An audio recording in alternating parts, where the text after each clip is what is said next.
I'm glad you're here with me. Please follow my story until the end and let me know which city you're listening from. That way I can see how far my story has traveled. My son told me, "Don't call me anymore. You're suffocating me with your need for attention." I said nothing. 3 months later, he called begging for money. I replied, "I'm sorry, I don't know who you are. I don't have a son," and hung up. What I discovered next would shatter everything I thought I knew about my own child. The phone vibrated against the kitchen counter for the 47th time in 2 weeks. I knew because I'd been counting. Each buzz felt like a small electric shock to my chest. Avery's name glowed on the screen. My son, my only child. The boy I'd raised alone after his father walked out when he was 7 years old. I stared at that name for a long moment. My hand hovered over the phone, then pulled back. For the first time in 63 years of being a mother, I let it go to voicemail. The silence that followed felt both terrifying and strangely liberating.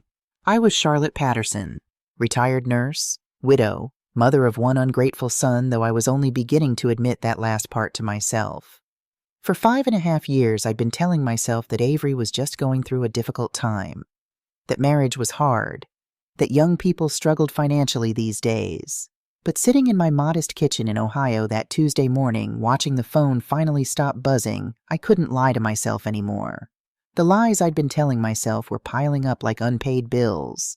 And speaking of bills, that's what every single one of Avery's calls had been about. Not once in 5 years had my son called just to ask how I was doing. Let me take you back 3 months to the phone call that started all of this, the one that finally opened my eyes after years of willful blindness. It had been a difficult week. I'd been feeling unwell, dizzy spells, shortness of breath, that bone-deep exhaustion that comes when your body is trying to tell you something's wrong. My doctor had ordered a series of tests. Nothing conclusive yet, but the word stress kept coming up. "Mrs. Patterson," Dr. Reynolds had said gently, "your blood pressure is concerning. Are you under any unusual stress?" I'd laughed it off. What stress? I was retired, living alone in a paid-off house with a comfortable pension. What did I have to be stressed about? But that night, lying in bed unable to sleep, I'd felt crushingly alone. The kind of alone that makes you question whether anyone would notice if you simply disappeared. So I'd called my son. It was 8:30 on a Thursday evening. Not too late. Avery usually stayed up past midnight anyway. The phone rang 4 times before he answered. "Mom?" Not a question, not a greeting, just a flat acknowledgement. "Hi, sweetheart. I hope I'm not calling at a bad time. I heard the TV in the background. Laughter from some sitcom. Taylor's voice saying something I couldn't make out." "What is it?" Avery asked. There was an edge to his voice, impatience wrapped in thin politeness. I wanted to hear your voice. I haven't talked to you in a while and, Mom, seriously," he cut me off. "I'm in the middle of something. It'll just take a minute, honey.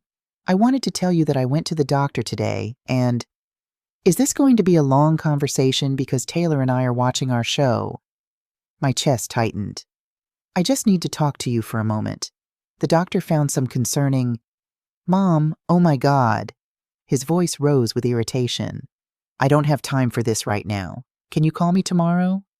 "Avery, I'm your mother. I just need 5 minutes. That's when he said it. The words that would replay in my mind on an endless loop for the next 3 months. "Don't call me anymore. I'm tired of you asking for attention all the time. You're suffocating me with your constant need for validation. I have a life. Okay, I can't be your emotional support animal." The line went dead. I sat there in my living room phone, still pressed to my ear, listening to the dial tone.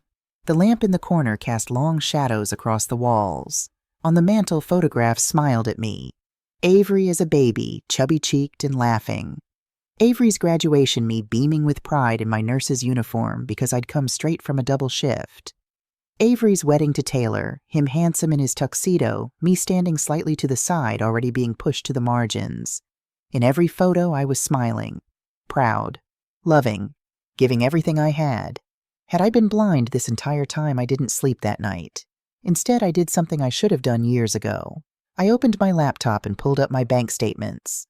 The numbers told a story I'd been too desperate or too naive to see. I created a spreadsheet. Old nursing habits die hard. We were taught to document everything and started entering data. Down payment for house $15,000, March 2019. Taylor's medical emergency $8,000, July 2019. Car repair, $4,000. October 2019. Emergency dental work, $3,500. January 2020. Furniture for the nursery when Taylor was pregnant, $6,000. May 2020. My hands stilled on the keyboard. That pregnancy. Taylor had miscarried, she'd said. They'd needed money for medical bills after the loss. Another $4,000. But something nagged at me. I opened Facebook. I rarely used it, but I had an account and searched for Taylor's profile. Her photos were public. I scrolled back to 2020, to those months when she was supposedly pregnant. There, a photo from May 2020. Taylor at a bar with friends holding a martini, wearing a tight dress that showed a flat stomach. The caption, "Girls' Night Out, blessed and living my best life." The date was stamped right there. May 15th, 2020. The same month I'd sent money for nursery furniture. The same month Taylor was supposedly in her second trimester. My stomach dropped like a stone into cold water. I kept scrolling. More photos. Taylor at a restaurant, expensive-looking steaks on the table. Taylor showing off a new designer purse. Taylor on a girls' weekend in Miami that was the weekend they'd called me crying about being short on rent. I went back to my spreadsheet. The pattern became clearer with each entry. Credit card debt, $12,000. August 2020. Legal fees for wrongful termination case, $9,000. February 2021. Rent, utilities, groceries, an endless stream of emergencies, $18,000 total. Various dates. The final number at the bottom of the spreadsheet made me feel physically ill. Total $568,500. Over 5.5 years. I sat back in my chair as the morning sun started to creep through my kitchen window. My tea had gone cold hours ago. $68,000 that I'd given them without question, without hesitation, because that's what mothers do. That's what I thought love meant. But when had they given anything back? When had Avery called just to check on me? When had they visited without needing something? I pulled out a notebook. I needed to see it in writing, needed it to be real, and started making a different kind of list. Thanksgivings they'd promised to come but canceled last minute. For Christmas I spent alone because Taylor's family needed them more. 2, my 60th birthday party they missed because of work. 1 times I fell and broke my wrist, and Avery visited during 6 weeks of recovery. 0 times I called during cancer scare last year and got sent to voicemail. 7 birthday cards I'd sent that were never acknowledged. 5 Mother's Day calls I'd made that went unreturned. 3 times they'd asked how I was doing. 0. The final number was the most damning of all.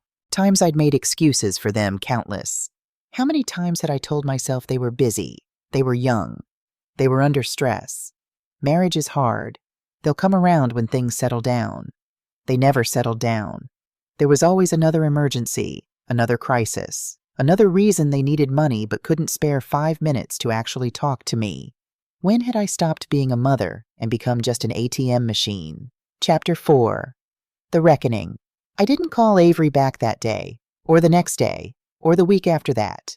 For the first time in my life, I existed in a silence of my own choosing. At first it felt wrong, like I was abandoning my duty, but slowly something shifted. I went to my doctor's appointments alone. When the test results came back, just stress, Dr. Reynolds confirmed probably anxiety. I celebrated alone with a cup of chamomile tea in my empty kitchen.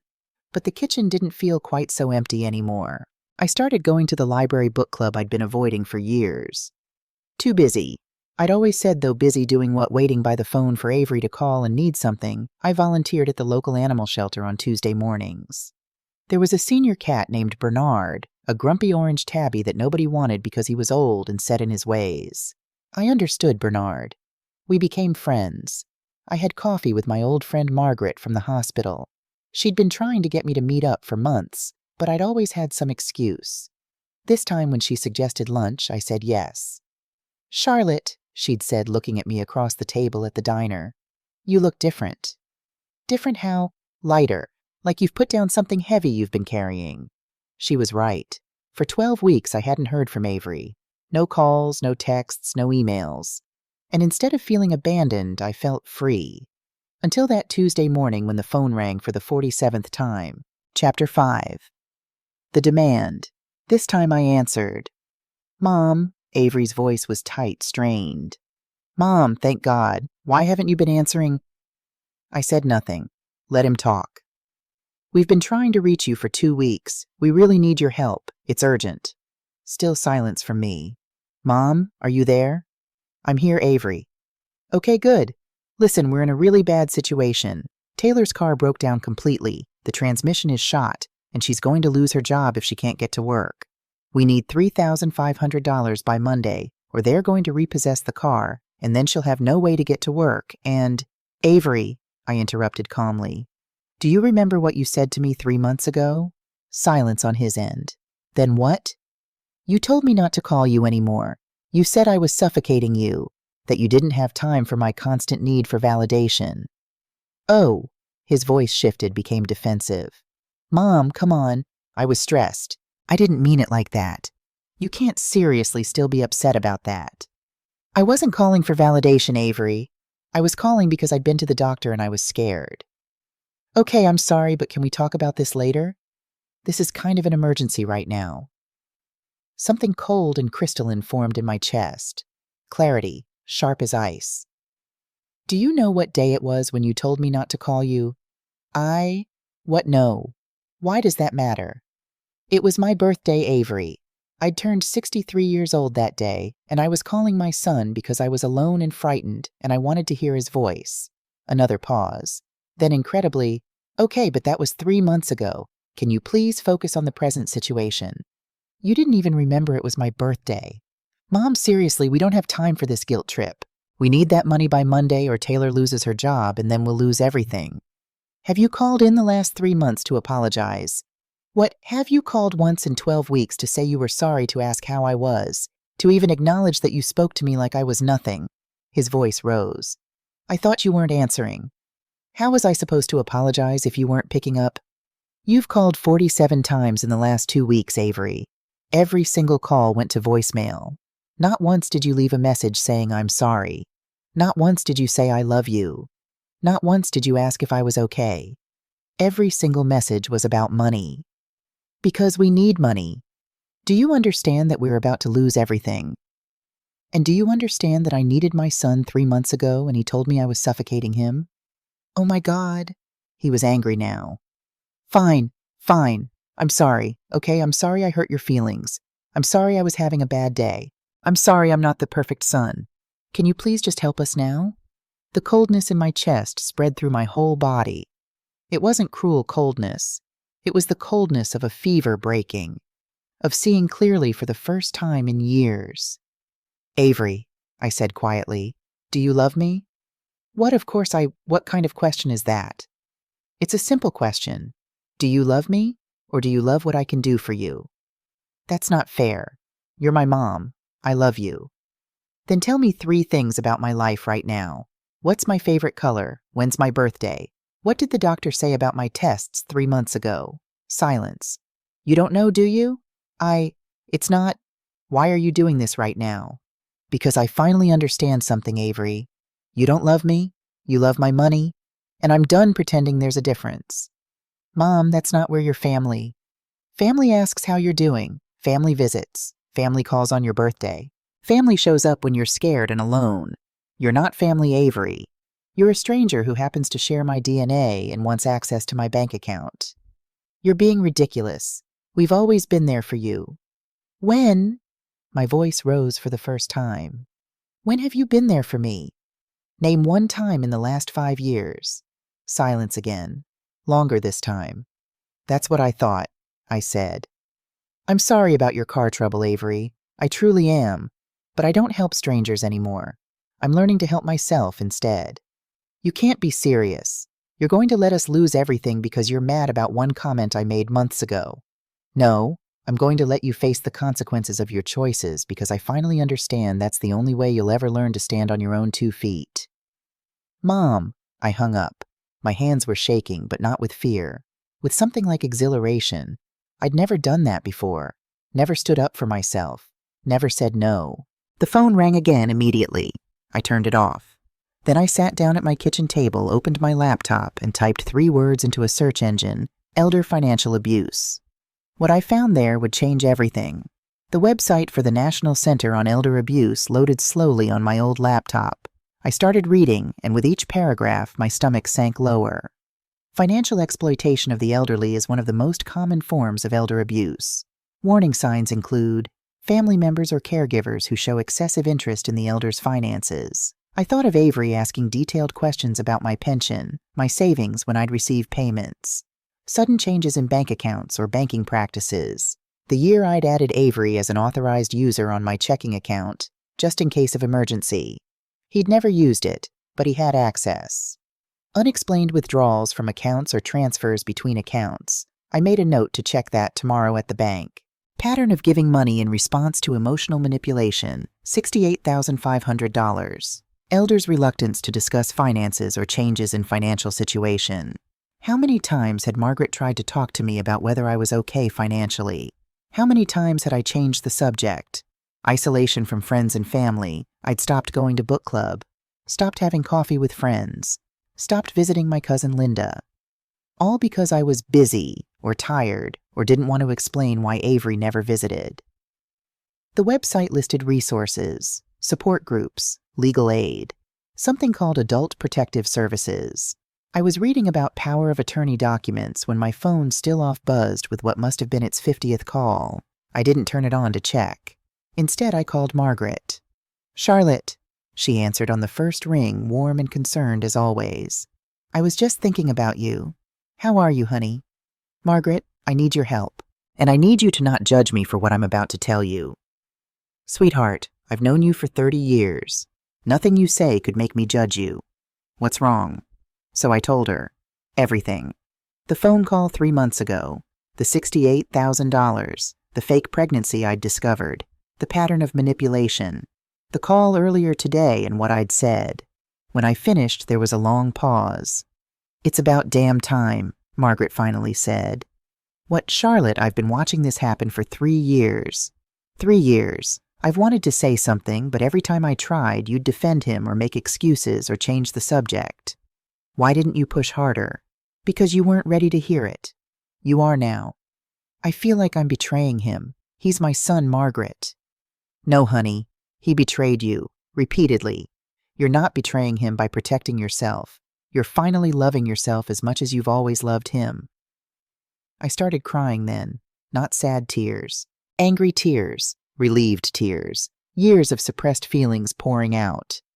"What do I do?" I asked when I could speak again. "You need a lawyer. I know someone. Patricia Mendez. She specializes in elder law. Can I give her your number?" "Yes, please. And Charlotte, I'm proud of you. This takes courage." After we hung up, I sat in my kitchen as the afternoon light shifted across the walls. The house was quiet, but it wasn't the oppressive silence of loneliness. It was the peaceful silence of being alone with yourself, and finally being okay with that. Patricia Mendez called 2 hours later. "Mrs. Patterson, this is Patricia Mendez. Margaret Riley gave me your information. She said you might need some legal guidance regarding a family matter." Her voice was professional but kind. I liked her immediately. "I do. I think my son has been financially exploiting me, and I don't know what to do about it. Can you tell me what's been happening?" I told her the story again. It was getting easier each time, the shame fading with each retelling. Patricia listened without interrupting, asked clarifying questions, made notes. "Mrs. Patterson, I'm going to be direct with you. What you're describing is textbook financial elder abuse. The good news is that you've already taken the most important step. You've stopped the flow of money. But we need to make sure you're protected moving forward." "Protected how?" "First, we need to secure your finances. Make sure Avery and his wife have no access to your accounts or personal information. Second, we need to document everything. Every transaction, every conversation, every text message. Third, we need to prepare you for the possibility that this might escalate." "Escalate how?" "Adult children who are cut off financially often don't go quietly. They might show up at your house. They might make accusations. They might try to turn other family members against you. They might even try to have you declared incompetent so they can get power of attorney." My blood ran cold. "They do that. In my experience, people who are desperate for money will do things you'd never expect. We need to be prepared for all possibilities." "What do I do first?" "Tomorrow morning, first thing, you go to your bank. You remove Avery from any accounts he has access to. You change all your passwords. You check for any credit cards or loans that might have been opened in your name. Can you do that? Yes. Good. Then we'll meet in my office tomorrow afternoon. Bring all your financial records for the last 6 years. Bank statements, credit card statements, any records of money you've given to Avery. Every email, every text message. Can you do that? I've already started. I have a spreadsheet. Patricia laughed, but it was a warm sound. Of course you do. You were a nurse, right? Margaret mentioned that. Medical professionals make the best clients. You're used to documentation. Is this really necessary? He's my son. I don't want to hurt him. Mrs. Patterson, may I call you Charlotte? Please. Charlotte, listen to me carefully. You're not hurting him. He hurt himself by his choices. You're protecting yourself. And sometimes facing real consequences is the only way people learn to change. You might be doing him a favor in the long run. It doesn't feel like a favor. It feels like I'm abandoning him. You gave him $68,000 over 5 years. You gave him your time, your love, your worry, your health. What did he give you in return? I thought about it. Really thought. Nothing, I whispered. He gave me nothing but demands and disappointment. Then you didn't abandon him, Charlotte. He abandoned you long ago. You're just finally that night I couldn't sleep again. But this time, instead of lying awake, consumed by guilt, I was consumed by curiosity. There were things that didn't add up. Avery had told me he was a senior marketing manager at a tech company. Good salary, he'd said. The money troubles were just because of Taylor's medical issues and unexpected expenses. But $68,000 in unexpected expenses over 5 years. That was more than many people made in a year. I opened my laptop and started digging. First, I Googled Avery Patterson, Ohio. His LinkedIn profile came up. Senior marketing manager at Tech Forward Solutions. The profile picture showed him in a suit looking professional and successful. I clicked through to the company website. Impressive. Modern office space, team photos, client testimonials. I found the About Us page and scanned through the employee directory. No Avery Patterson. I checked again. Looked through every department. Marketing, sales, operations, engineering. Nothing. Maybe it was a mistake. Maybe he'd recently changed jobs. I called the main number listed on the website. Tech Forward Solutions. How may I direct your call? Hi, I'm looking for Avery Patterson in your marketing department. I'm sorry we don't have anyone by that name in our directory. Is it possible he works for one of our subsidiary companies? I don't know. Never mind. Thank you. I hung up, hands shaking. My son had lied about his job. Was he unemployed? Had he ever worked there? How long had this been going on? I typed Taylor Morrison Patterson, Ohio, into Google. Her Instagram came up public profile, fortunately. Or unfortunately, depending on how you looked at it. I scrolled through her recent posts. From just last week, a photo of Taylor at an expensive-looking restaurant, champagne in hand. Date night done right, blessed and living my best life. The caption was dated 3 days before Avery had called me crying about needing money for her broken-down car. I kept scrolling. Designer purse unboxing. Spa day with girlfriends. Weekend trip to Chicago. New outfit. New shoes. Cocktails at a rooftop bar. Every post was tagged with locations and dates.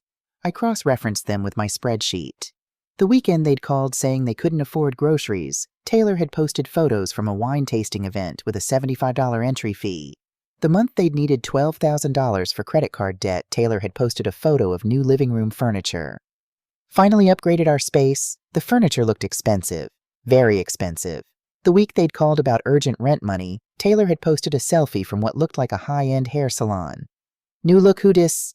I felt sick. Actually physically sick. I ran to the bathroom and dry heaved over the toilet.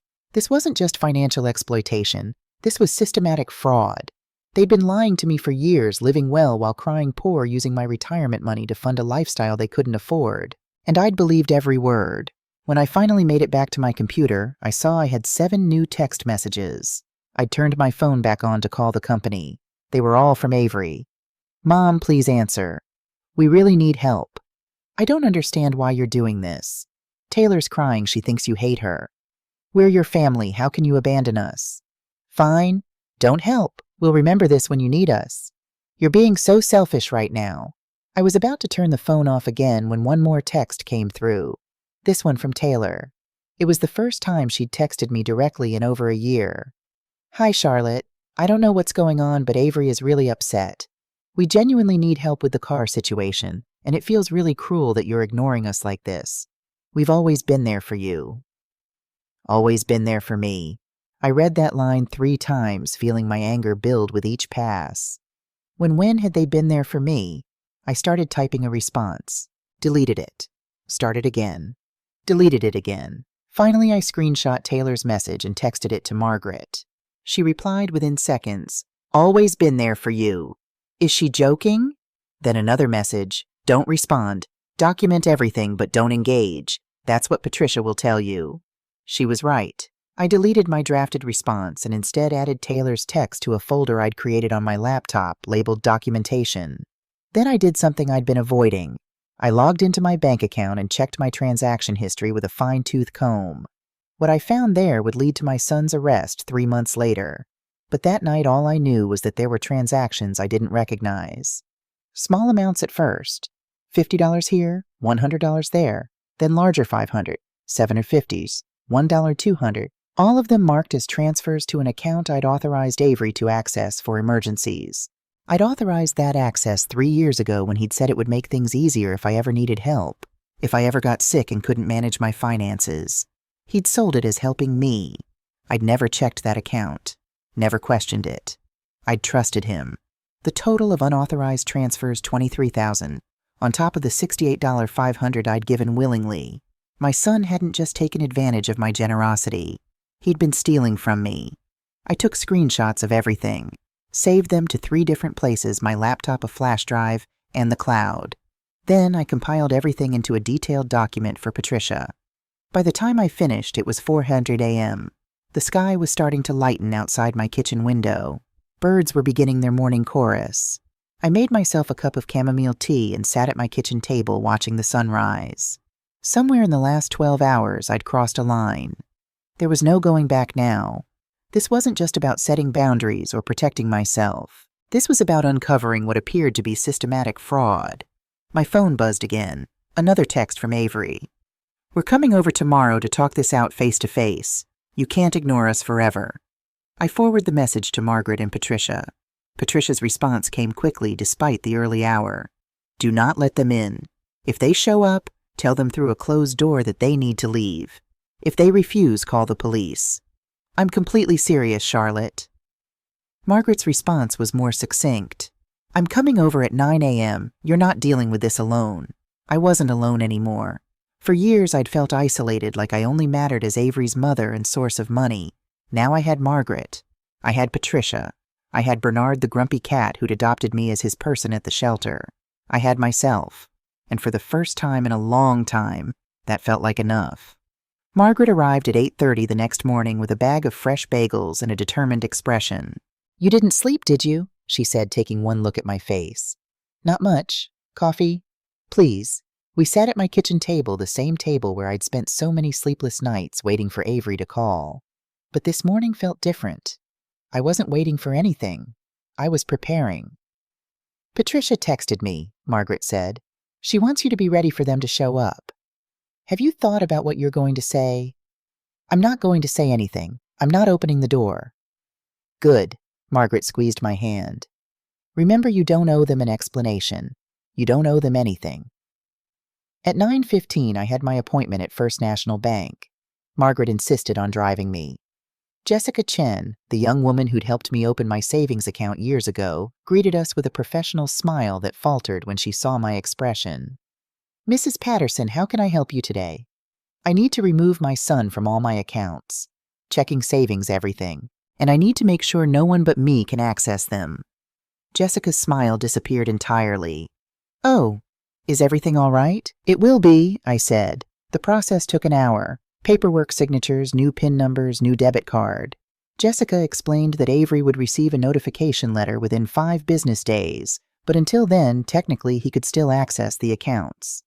However, she said carefully, I can flag your accounts with a note that any unusual activity should be reported to you immediately. Would you like me to do that? Yes, please. And Jessica, I need to see the full transaction history for the joint access account. Every withdrawal, every transfer. Everything for the past 3 years. Something shifted in Jessica's expression. Understanding, maybe, or recognition. She'd probably seen this before. Of course, Mrs. Patterson. Give me just a moment. When she returned with the printout, it was 17 pages long.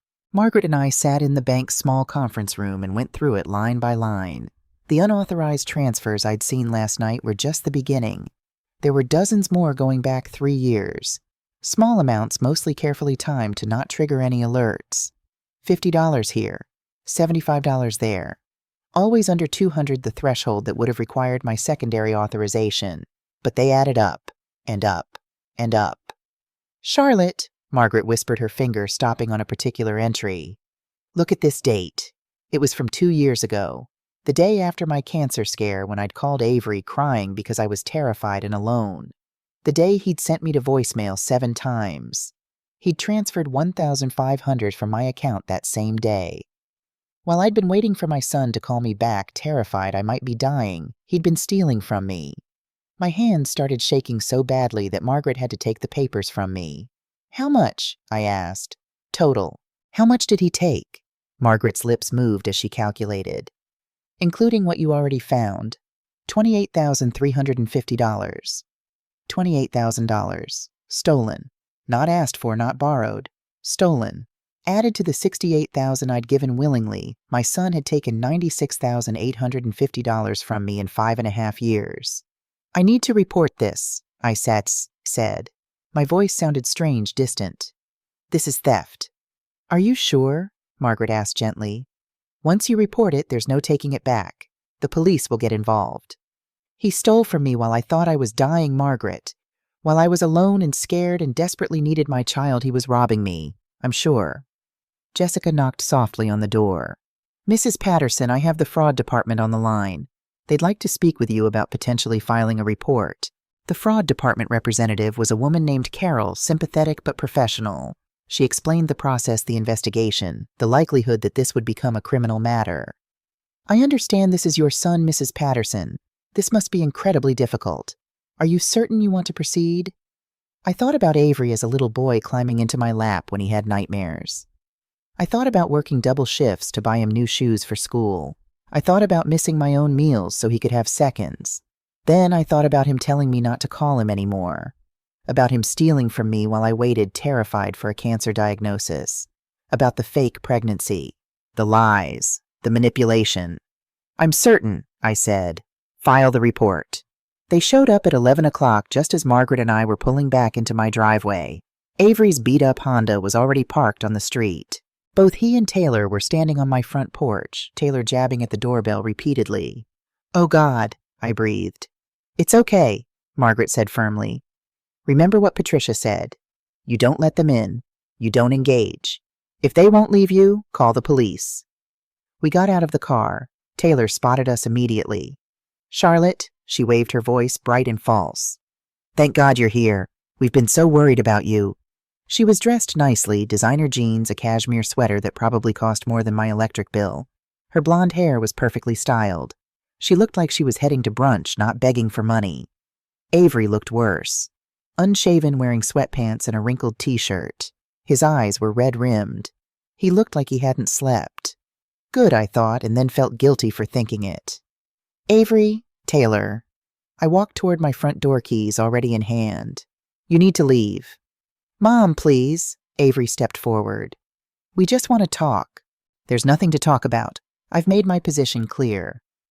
5 minutes, Taylor said, her voice sugary sweet. That's all we're asking. Just 5 minutes to explain the situation properly. I unlocked my door but didn't open it. Who I let into my home is my choice. I'm choosing not to let you in. Please leave. This is ridiculous. Taylor's sweet tone cracked. We're family, are we? I turned to face them. Margaret stood beside me, solid and supportive. When's my birthday, Taylor? She blinked. What, my birthday? You said we're family. Family knows birthdays. It's in March.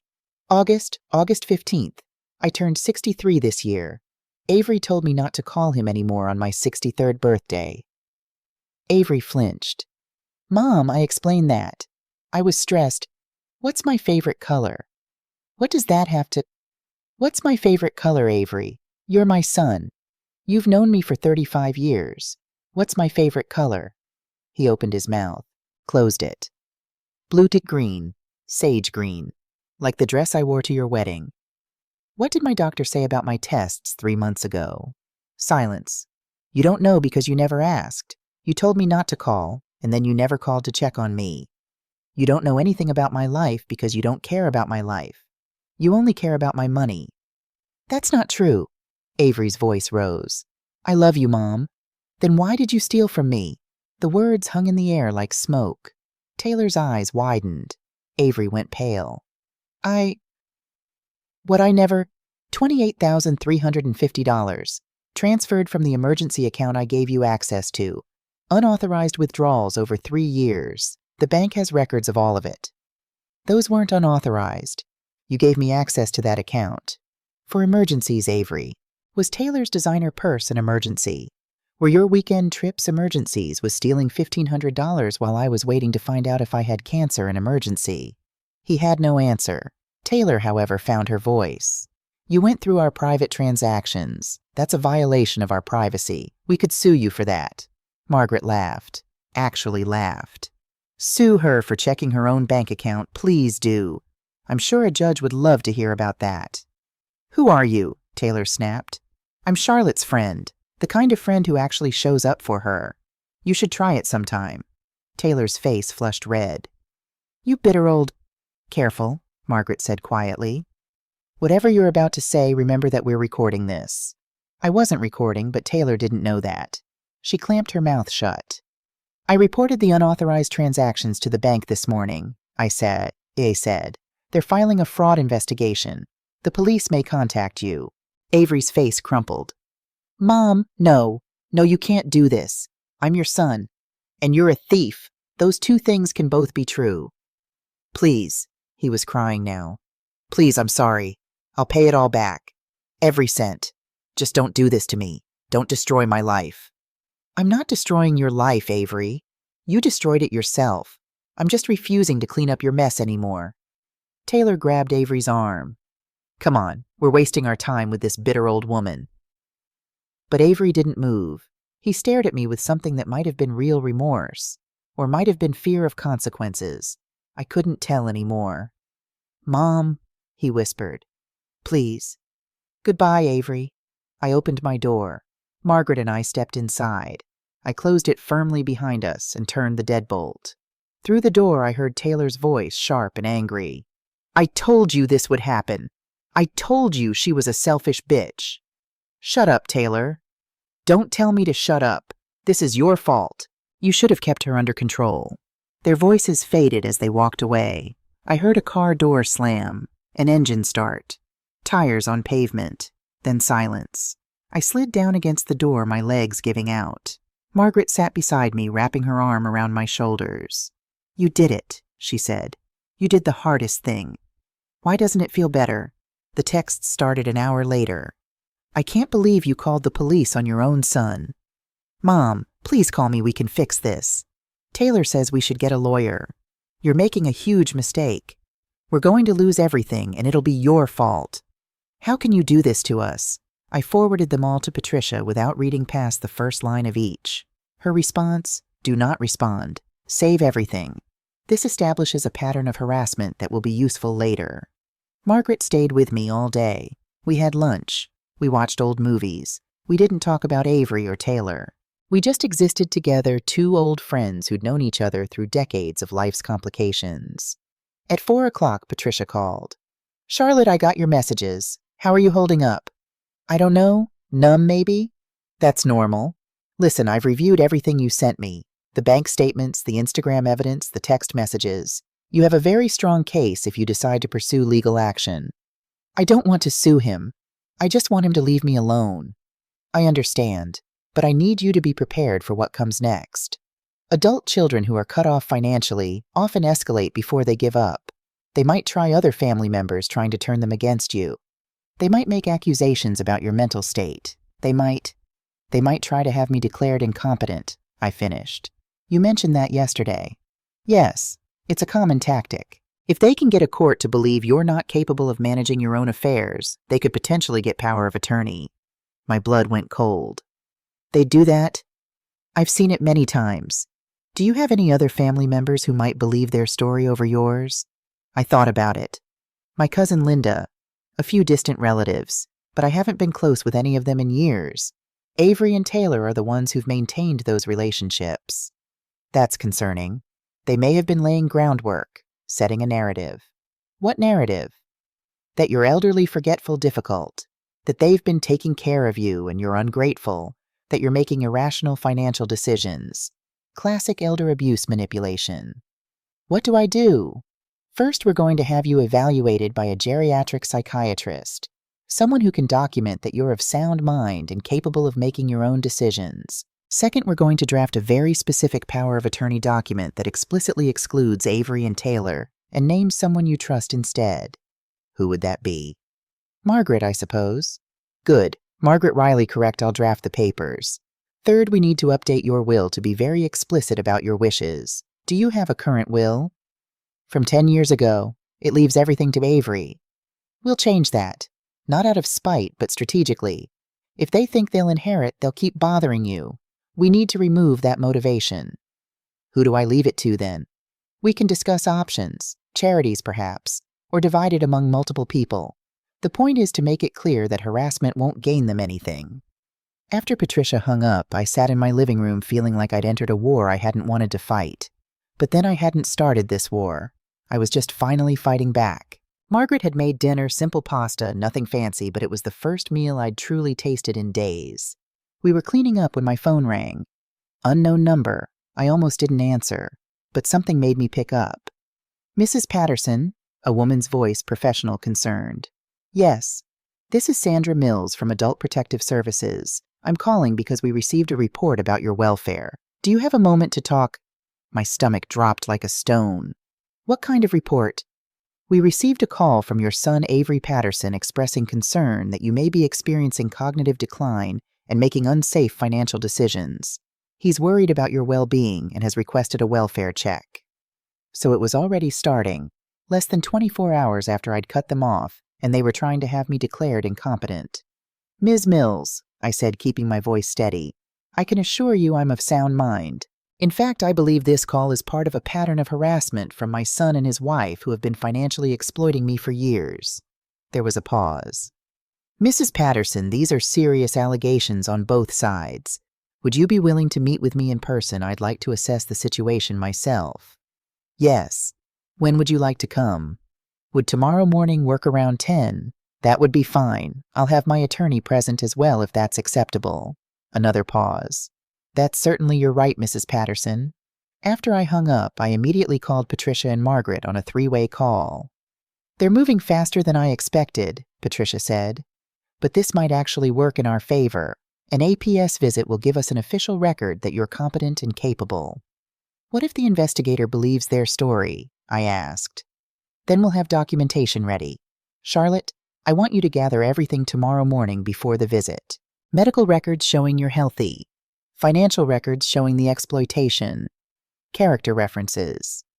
We're going to make it very clear who the victim is here. That night I couldn't sleep again, but this time it wasn't anxiety keeping me awake. It was anger. How dare they? How dare they try to paint me as incompetent when they were the ones who'd been lying and stealing? How dare they call strangers to question my mental state when they couldn't be bothered to call me to ask how I was doing? I got up and started gathering documents. Medical records from Dr. Reynolds, all showing I was healthy. No cognitive issues. Letters of recommendation from my former hospital supervisor.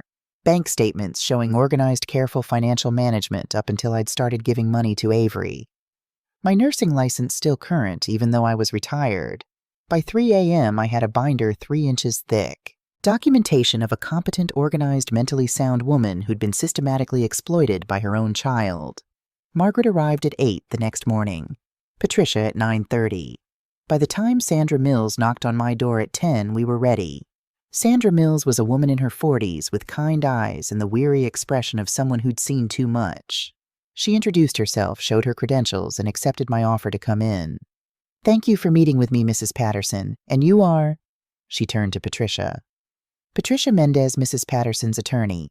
I'm here to ensure her rights are protected during this assessment. Sandra's eyebrows rose slightly, but she nodded. Of course. And you? She looked at Margaret. Margaret Riley, Charlotte's friend and character witness. We sat at my kitchen table, the same table where I'd made so many terrible realizations over the past week. But today it felt different.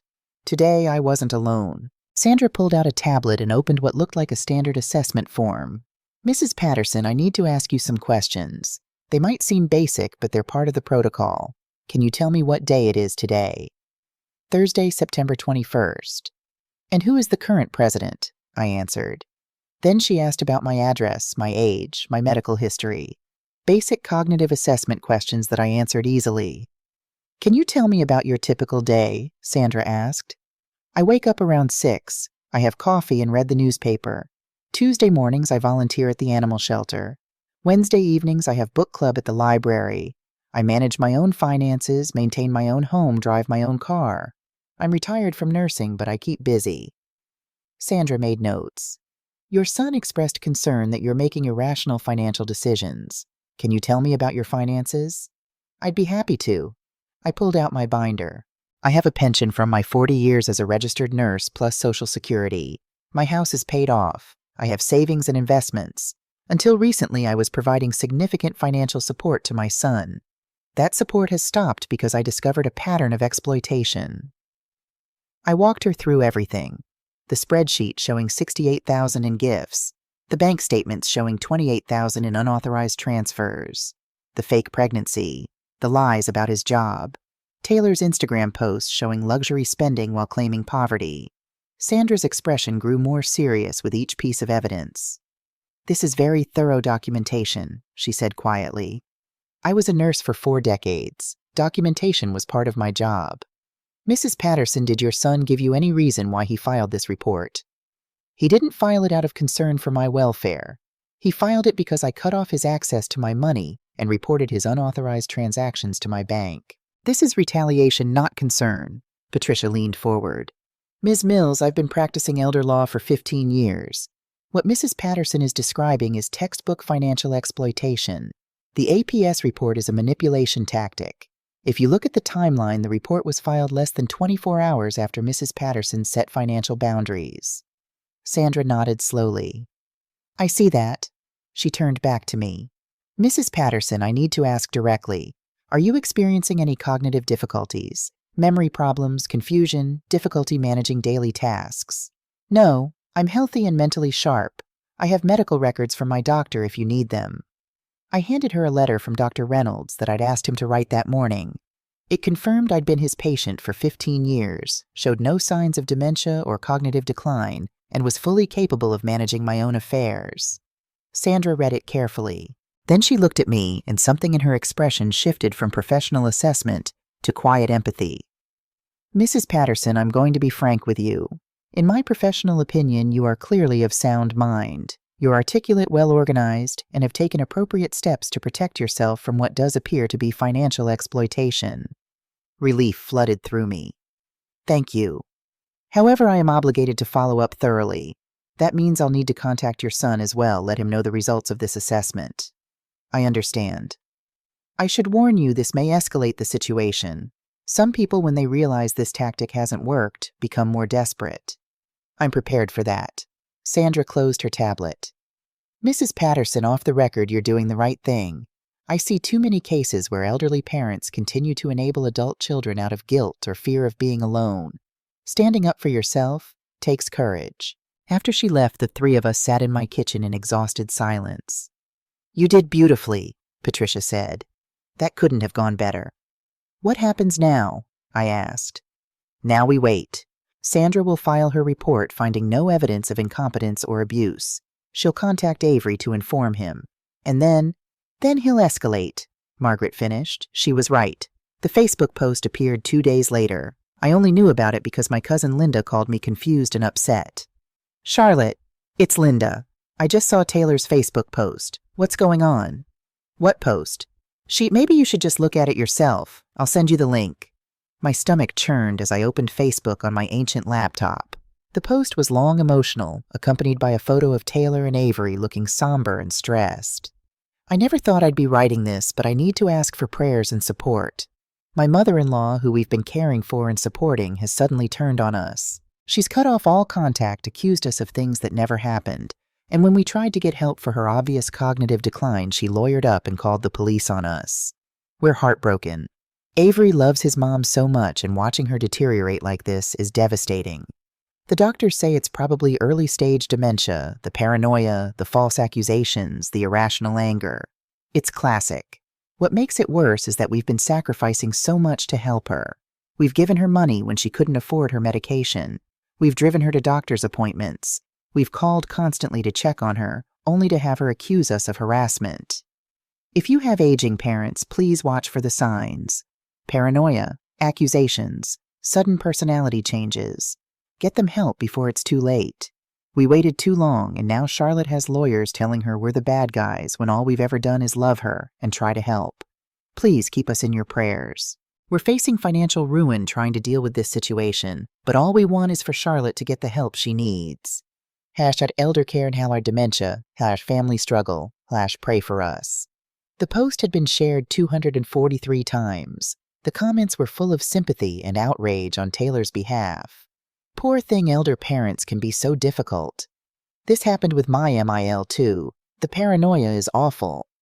You're doing the right thing. She needs professional help. Have you tried getting guardianship? Sometimes you have to take control for their own good. I read through the comments feeling sick. Taylor had painted a perfect picture of themselves as long-suffering caregivers, and me as a delusional, paranoid old woman turning on the people who loved her. And people believed it. My phone was already ringing. Other relatives I hadn't spoken to in years calling to check on me or offer support. Some genuinely concerned others, clearly fishing for information, probably already believing Taylor's version. I forwarded the post to Patricia. Her response was immediate. Do not respond publicly. This is defamation and we can use it. I'm documenting everything. Let them dig their own hole. But it hurt. God, it hurt. To see my life twisted into such lies. To see people I'd known for years believing I was the villain in this story. Margaret came over that afternoon and found me crying at my kitchen table. I saw the post, she said quietly, sitting beside me. Everyone thinks I'm crazy. Everyone thinks they're the victims. Not everyone. Linda called me. She doesn't believe a word of it. How do you know? Because Linda's smart and because I told her the truth. I sent her copies of your bank statements, the Instagram posts, everything. She's furious on your behalf. But everyone else doesn't matter, Charlotte. The people who truly know you, who truly care about you, they'll believe you. The rest, let them believe what they want. You know the truth. That's what matters. It doesn't feel like enough. It will. Give it time. That evening, Linda called back. Charlotte, I'm so sorry. I had no idea what they were doing to you. You believe me? Of course I believe you. Margaret showed me everything. I'm horrified. I've known you my whole life. The idea that you're, what did Taylor call it, paranoid and delusional? It's absurd. Thank you, I whispered. You have no idea what it means to hear that. I commented on Taylor's post, told her she should be ashamed of herself for lying about a woman who'd done nothing but help her. She deleted my comment and blocked me within 5 minutes. Despite everything, I smiled. You didn't have to do that. Yes, I did. Family protects family. Real family, not whatever twisted thing Avery and Taylor are doing. After we hung up, I felt marginally better. Not good, but better. Linda believed me. Margaret believed me. Patricia knew the truth. Maybe that was enough. But Taylor wasn't done. Over the next week, more posts appeared. Each one painting me as increasingly unstable, cruel, vindictive. Each one garnering more sympathy, more shares, more comments from strangers who knew nothing about the real story, but were happy to judge me anyway. Patricia documented everything. This is actually helping our case, she said. The more she posts, the more she's creating evidence of harassment and defamation. It doesn't feel helpful. I know, but Charlotte, people who weaponize social media like this, they always overplay their hand. Be patient. Then came the phone call that changed everything. Mrs. Patterson, this is Detective James Harrigan from the Franklin County Sheriff's Office. Do you have a few minutes to talk? My heart seized. Yes. Is something wrong? Not wrong exactly. I'm calling about the fraud report you filed with your bank regarding unauthorized transactions from your accounts. The bank forwarded the case to us for investigation. I'd like to meet with you to discuss the details. Of course. Would this afternoon work? I can come to you if that's easier. 3 hours later, Detective Harrigan sat in my living room. He was in his 40s with graying hair and the careful, observant manner of someone who'd been doing this job for a long time. Patricia was with me. She'd insisted. Mrs. Patterson, I've reviewed the evidence your bank provided. The unauthorized transfers, the documentation you provided, showing patterns of financial exploitation. It's extensive. Is it enough? I asked. Enough to do anything about it? That depends. Are you willing to press charges against your son? The question hung in the air. This was it. The point of no return. Can you tell me what that means? What would happen? If you press charges, we'll investigate formally. Given the amount involved, over $28,000, and the fact that this happened over multiple years with someone in a position of trust, we're likely looking at felony theft. Your son could face significant jail time. Jail time. My son, in jail. Mrs. Patterson, Patricia said gently, you don't have to decide right now.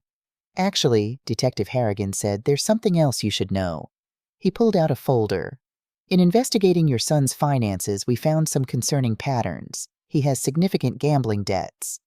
Gambling, I stared at him. Avery doesn't gamble. According to our investigation, he does, extensively. Online gambling primarily. He's lost over $130,000 in the past 4 years.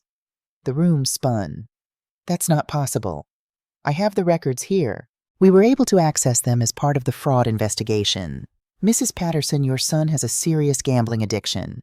The money he took from you, the money you gave him, it all went to gambling debts and to fund more gambling. The medical emergencies, the car repairs, the rent. Some of those may have been real, but most of the money went to online casinos and sports betting. He's in debt to some very dangerous people. Loan sharks. Loan sharks, Margaret breathed. Which is why I need to know if you want to press charges. Mrs. Patterson, your son put you at risk. These people he owes money to, if they thought you had money, you could become a target. I felt cold all over. Are you saying I'm in danger? I'm saying it's a possibility we need to take seriously. Loan sharks don't care about family relationships. They care about getting paid. Oh my God, I whispered. There's one more thing. Detective Harrigan pulled out another document. Taylor Morrison, that's her maiden name. She has a record. 2 prior convictions for fraud. Similar patterns, she targets men who have family money, isolates them from their families, drains their resources, then moves on. She's done this at least 3 times before your son. The room was spinning now. This wasn't just a son making bad choices. This was organized, systematic fraud. Taylor was a professional con artist, and Avery was her mark, or her accomplice, or both. So Avery is a victim too, I asked. Detective Harrigan's expression was carefully neutral. He's both victim and perpetrator, Mrs. Patterson. Taylor likely exploited his gambling addiction, but he made choices too. He stole from you. He lied to you. He put you in danger. Those are his choices, not Taylor's. What do I do? You press charges against both of them, and you let us protect you while we build the case. I looked at Patricia. She nodded slowly. I looked at Margaret. She squeezed my hand. I thought about Avery as a little boy. Then I thought about him stealing $1,500 while I waited to find out if I had cancer. Press charges, I said, against both of them. The arrests happened 3 days later. I didn't witness them. Detective Harrigan called to inform me it was done. Avery and Taylor had been taken into custody. Bail had been set high because of Taylor's flight risk and history. There'll be a rain tomorrow, he said.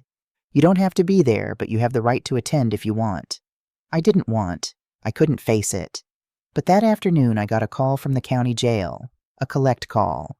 You have a collect call from Avery Patterson, an inmate at Franklin County Corrections.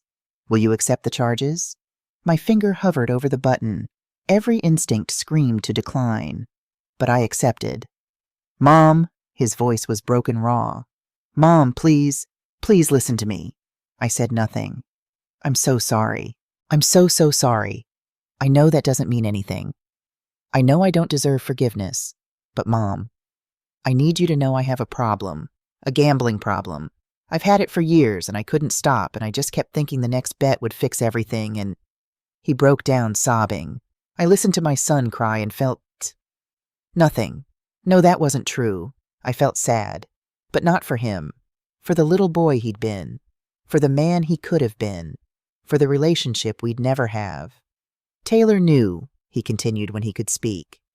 She knew about the gambling and she encouraged it. She said you owed me, that you owed me for Dad leaving, that I deserved your money. And I believed her because I wanted to believe her. Because it was easier than admitting what I'd become. Why didn't you ask for help? I finally spoke. Why didn't you just tell me the truth? Because I was ashamed. Because I knew you'd be disappointed. Because stealing and lying was easier than facing what I'd done. So you chose to hurt me instead. I didn't think of it as hurting you. I don't know what I thought. I wasn't thinking. I was just desperate and addicted, and Taylor was in my ear telling me it was okay, that you could afford it, that you wanted to help me. I did want to help you, Avery. But not like this. Never like this. I know. I know that now. Mom, I'm going to prison. They said 5 years, maybe more. And I deserve it. I know I deserve it. But I need you to know everything wrong in my life is my fault, not yours. You were a good mom, the best mom. I was a terrible son. Yes, I said quietly. You were. Can you ever forgive me? I thought about it. Really thought. I don't know, I said honestly. Maybe someday. But Avery, I can't be the person who saves you anymore. You have to save yourself. I will. I'm going to get help. Real help. Gambling addiction counseling. Therapy. I'm going to become someone you can be proud of again. Don't do it for me. Do it for yourself. That's the only way it'll stick. I love you, Mom. I love you too, Avery. But love isn't enough anymore. It never was. I hung up. Margaret was there as she'd been there for everything. She didn't ask what he'd said. She just held me while I finally truly grieved for the son I'd lost, not to arrest, but to addiction and manipulation in his own choices years ago. The next day, I attended a support group for victims of elder financial abuse. Patricia had recommended it. I walked into a community center room and found 12 other people, mostly women all over 60, all wearing the same expression of shame and determination. A woman named Joyce led the group. She was 72, a retired teacher. Her daughter had stolen her entire retirement savings. The hardest part, Joyce said, isn't the money. It's accepting that your own child saw you as a resource to exploit instead of a person to love. Everyone nodded. We all understood. I told my story. They listened without judgment. Several people cried not for me but with me in recognition. Afterward, a woman named Helen approached me. She was 75, white hair, perfectly styled, wearing pearls. My son did the same thing, she said quietly. For 10 years.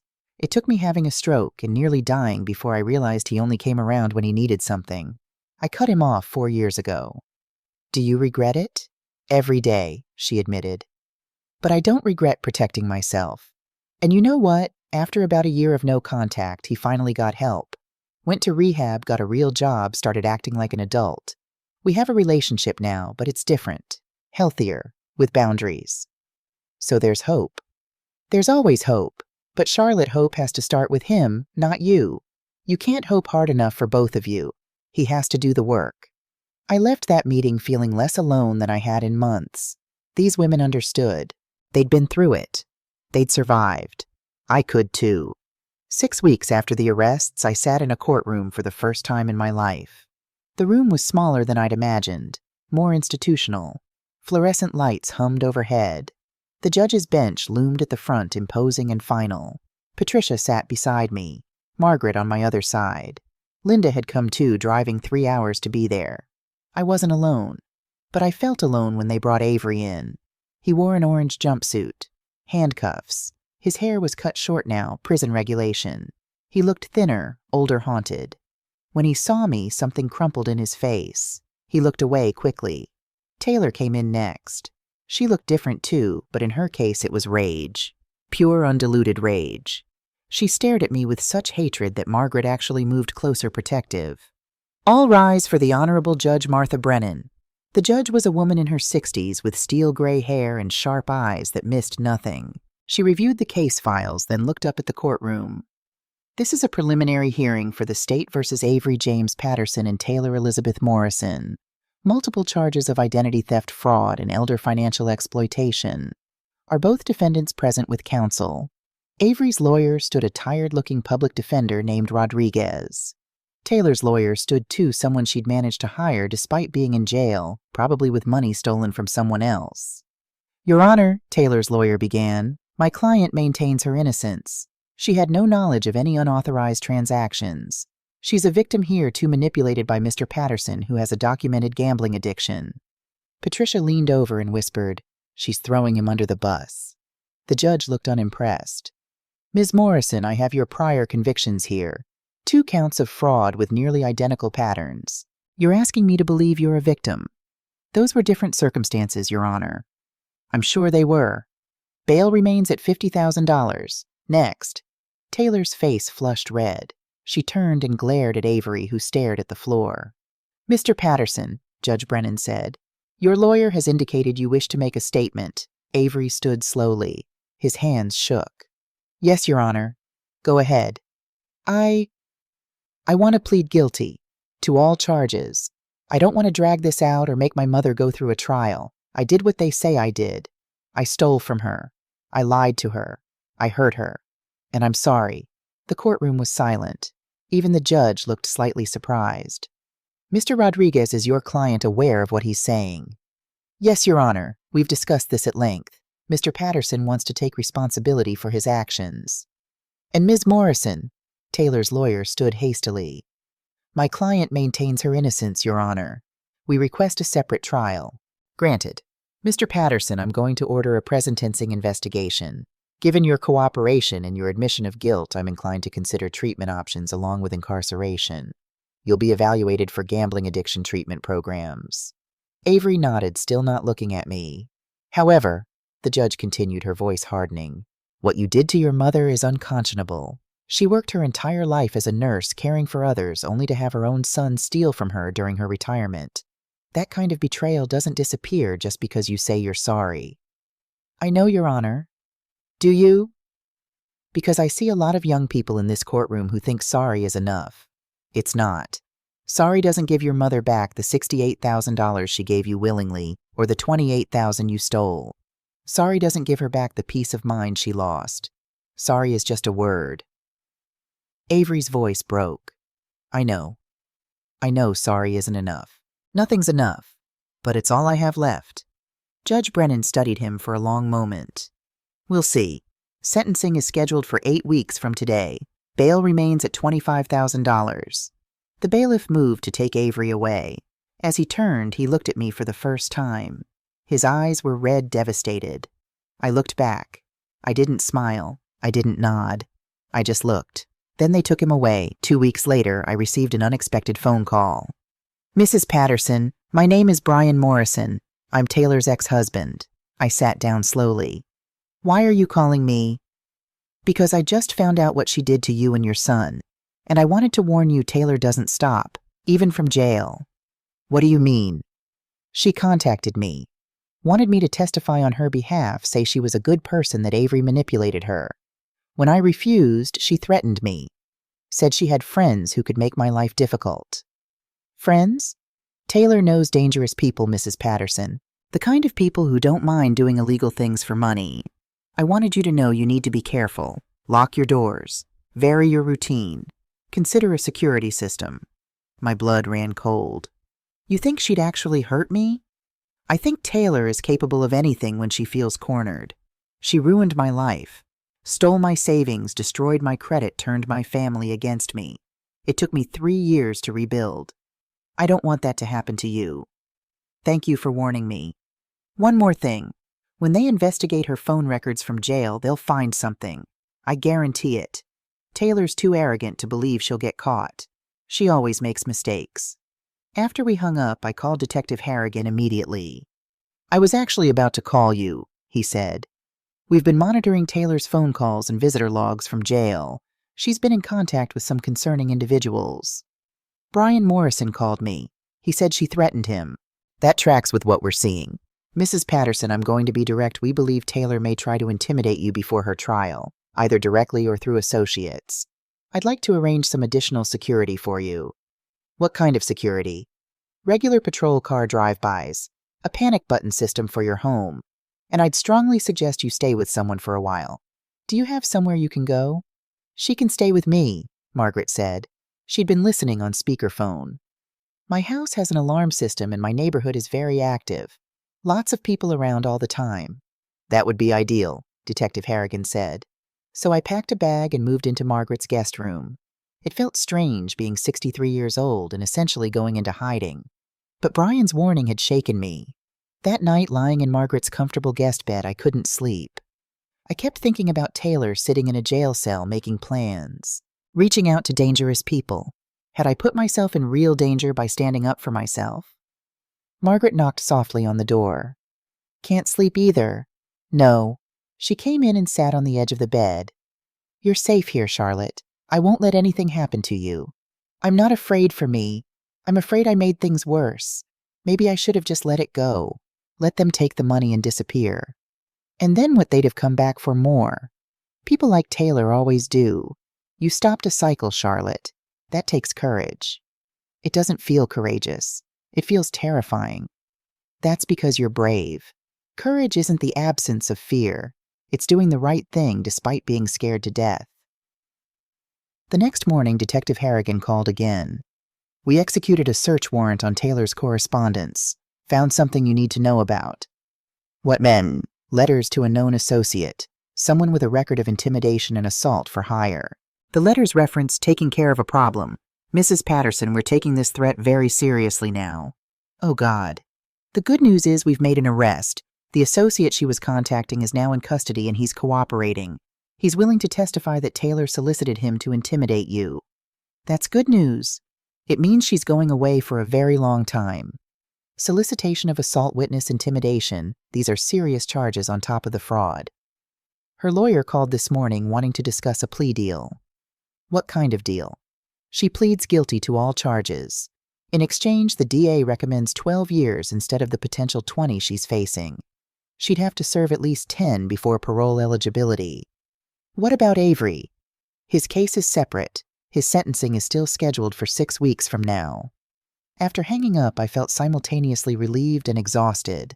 It was almost over. Almost. A letter arrived at Margaret's house 3 days later.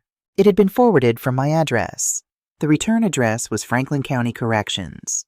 From Avery. I stared at the envelope for a long time before opening it. Dear Mom, I know you probably don't want to hear from me.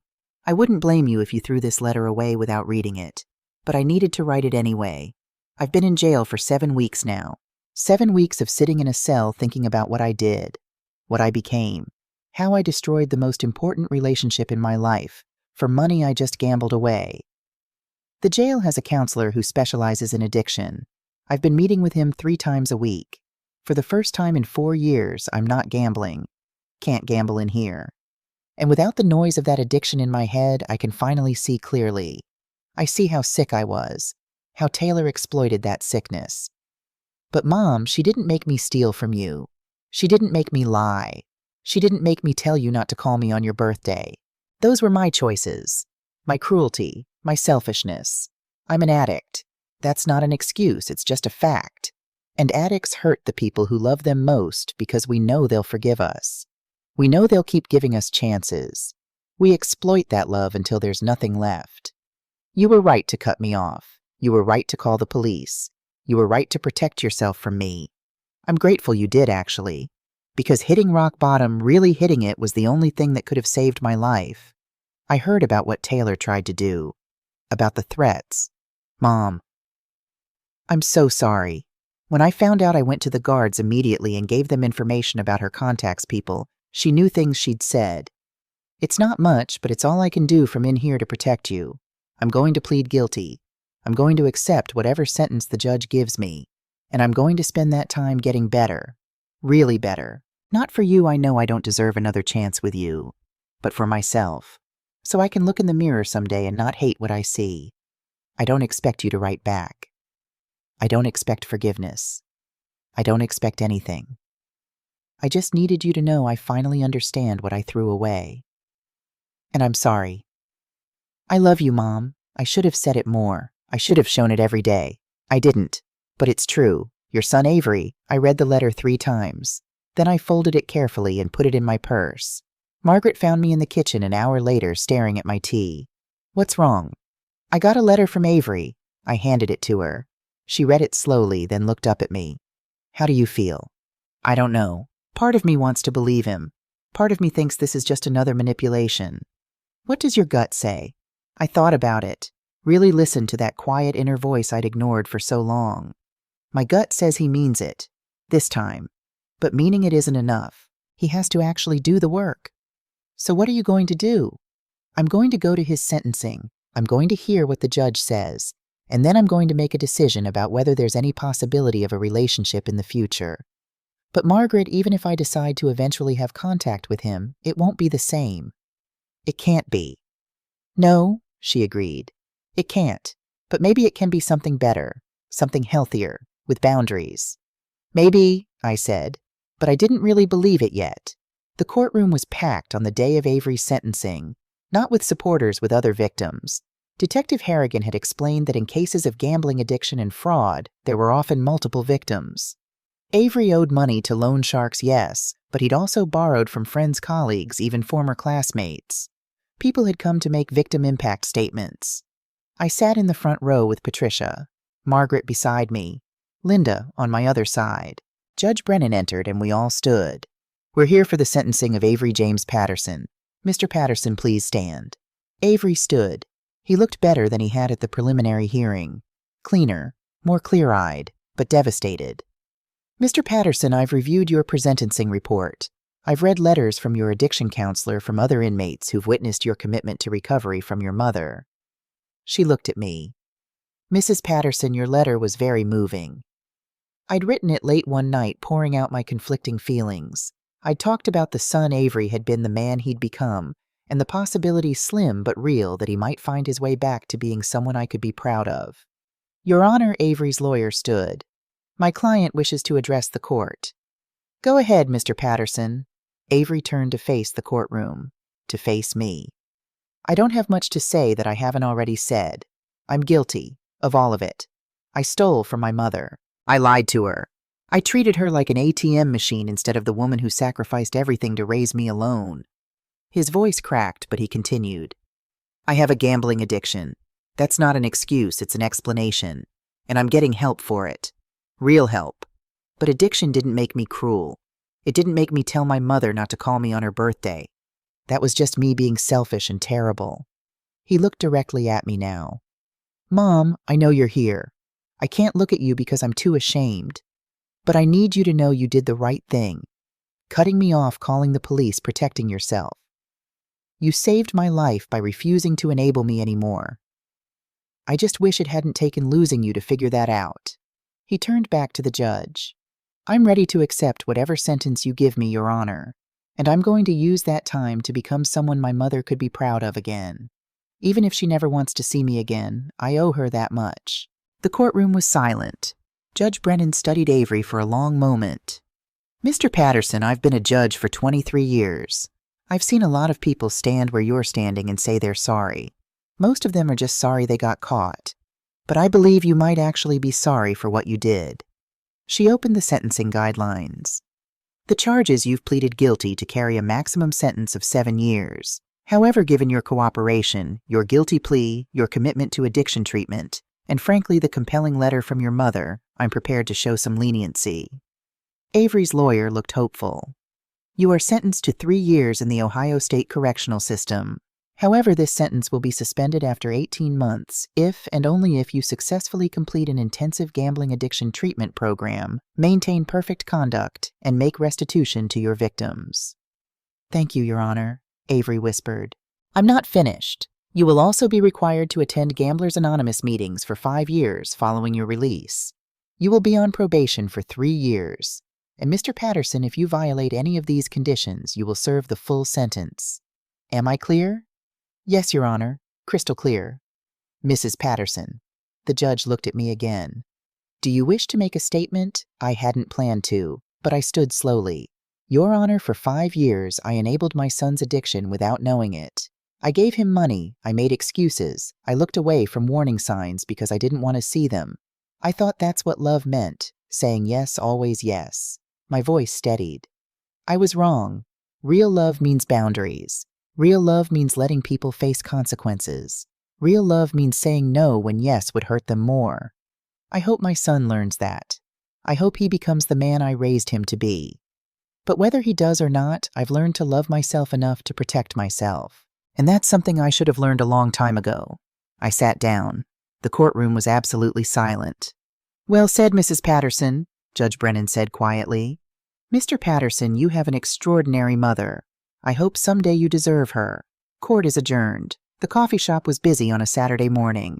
I sat by the window watching people pass by on the street. It was a beautiful spring day, the kind of day that makes you glad to be alive. My phone buzzed. A text from Margaret Still, meeting Joyce for lunch. I'm making my famous lasagna tonight if you want to come over. I smiled and texted back. Wouldn't miss it. Life had changed so much in 6 months. I'd moved back into my own house, which now had a security system and new locks. I'd joined the elder advocacy group that Joyce ran, and we'd successfully lobbied for stronger elder protection laws in Ohio. I'd even testified before the state legislature. I'd started painting again, something I'd loved in my youth but had abandoned for lack of time. My living room now had 3 canvases in progress. I'd adopted Bernard from the shelter. He was curled up on my couch right now, probably napping in the sun. I had coffee with Margaret twice a week, lunch with Linda once a month, book club every Wednesday, volunteer work on Tuesdays. My life was full, not lonely, not empty, full. The bell above the coffee shop door chimed. I looked up. Avery walked in. He looked different, healthier. He'd gained some weight back. His eyes were clear. He was wearing civilian clothes he'd been released to a halfway house 2 weeks ago as part of his treatment program. This was our first meeting since the sentencing. He'd asked through his counselor if I'd be willing to see him. I'd thought about it for a week before saying yes. He saw me and stopped. For a moment he looked like he might turn around and leave. Avery, I said. I'm here. Come sit down. He walked over slowly like he was approaching something fragile that might break. Hi, Mom. Hello, sweetheart. Would you like some coffee? Yes, thank you. He ordered at the counter just black coffee, no pastry, and came back to the table. Thank you for meeting me, he said. I wasn't sure you would. I wasn't sure either, but I decided to give you this chance. Just this one. We'll see. How's the halfway house? Good. Strict but good.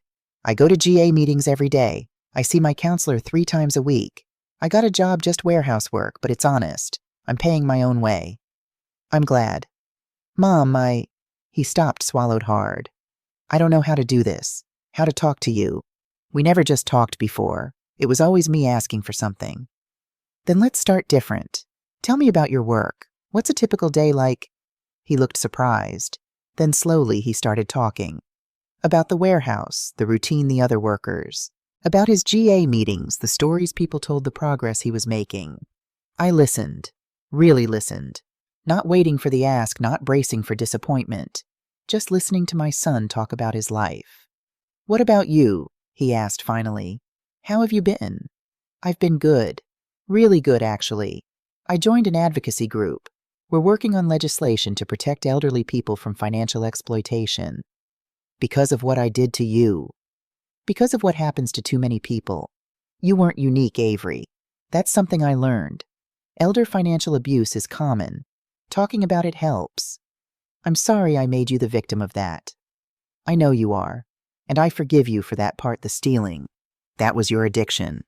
What I'm still working on forgiving is the cruelty, the telling me not to call, the ignoring me when I was scared. That wasn't the addiction. That was you choosing not to care. He flinched but didn't look away. You're right. That was me. The worst parts of me. I don't know if I can ever make that right. Maybe you can't, but you can do better going forward. I want to. I want to be someone you can be proud of again. Then do it. Not for me, for you. We sat in silence for a moment. It wasn't comfortable, but it wasn't hostile either. It was just real. Can I ask you something? He said. Yes. Do you think we'll ever have a normal relationship like other mothers and sons? I thought about it carefully. I don't know what normal means anymore, Avery. Our relationship will never be what it was. I can't unknow what I know. But maybe we can build something new, something honest, with boundaries.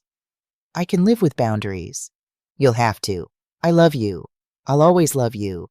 But I love myself too now, and I won't sacrifice my well-being for yours anymore. I don't want you to.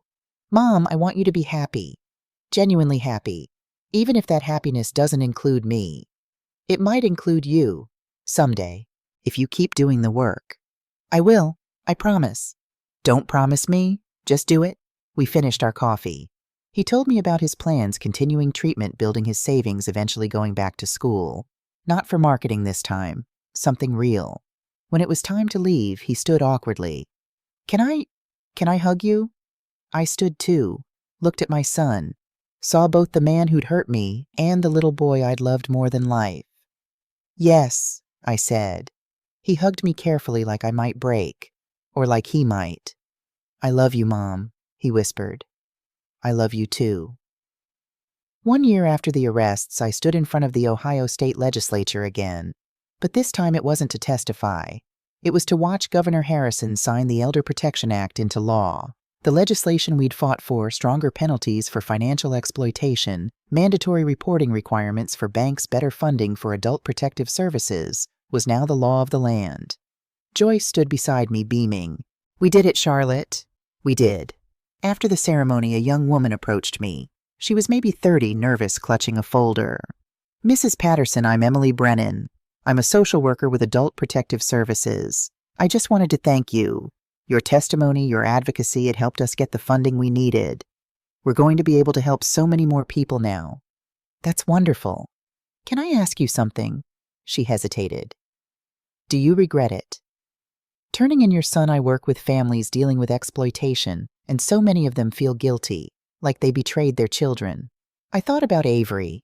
We'd had coffee twice more since that first meeting.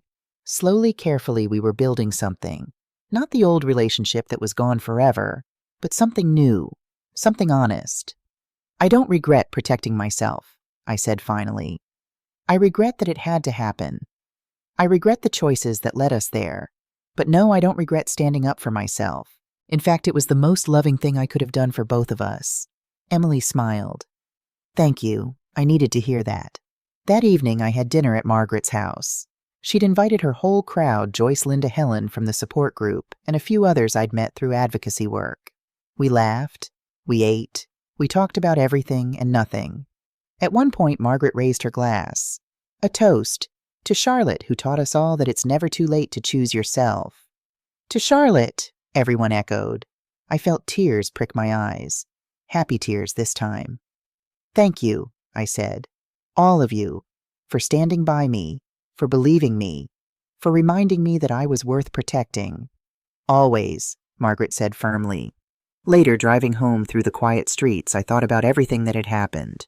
The pain, the betrayal, the fear, the anger, and then the healing, the growth, the discovery that I could be happy alone, that I could be enough for myself. My phone buzzed at a red light. A text from Avery. 90 days sober from gambling. My counselor says I'm making real progress.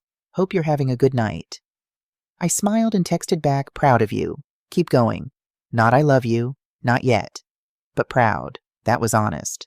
That was real. And real was better than the lies we'd lived before. I pulled into my driveway. Bernard was visible in the window waiting for me. My house, my safe, secure, beautiful house, glowed with warm light.